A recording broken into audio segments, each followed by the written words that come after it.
Good morning. We're here to find out about how a once proud American institution fell victim to ideological capture and how to rescue it.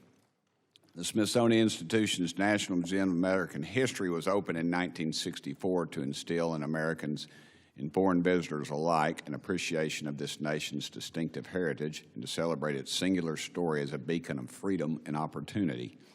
But the museum has strayed, I believe, from the original purpose for which it exists and receives federal taxpayer support. I feel like it's become infected by a woke ideology that's seeped into public displays, educational materials, and planning documents.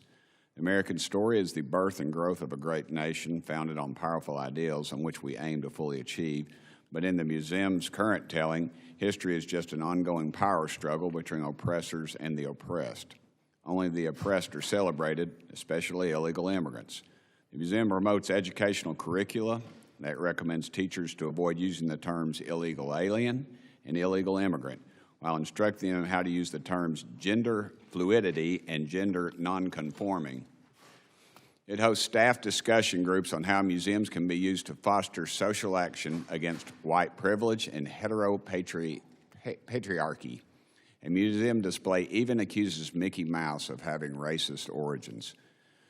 The many examples of politicization of the museum are well documented in the comprehensive report the White House Domestic Policy Council recently issued on July 4th, the nation's 250th anniversary. The report makes clear that the museum's woke exhibits and materials reflect a broader vision held by the museum leadership, particularly its director, Dr. Aletha Hartig, who is here today with us. Dr. Hartig proudly takes credit for changing the museum's mission statement, which no longer uses the term American history or refers to the infinite richness of that history. The museum is now guided by an interpretive plan that ensures all topics focus on the core issues of our time. And do we want to guess what they are? Race and identity, gender and sexuality, environmental change, immigration and migrations, and economic inequality top the list.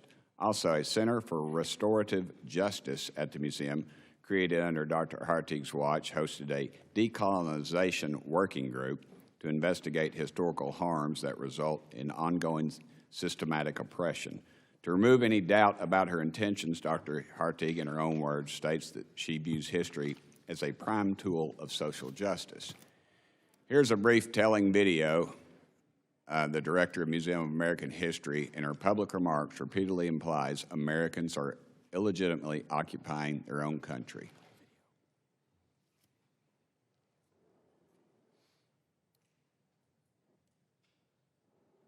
Before we begin, let us pause to acknowledge with gratitude the Native peoples on whose land we gather today.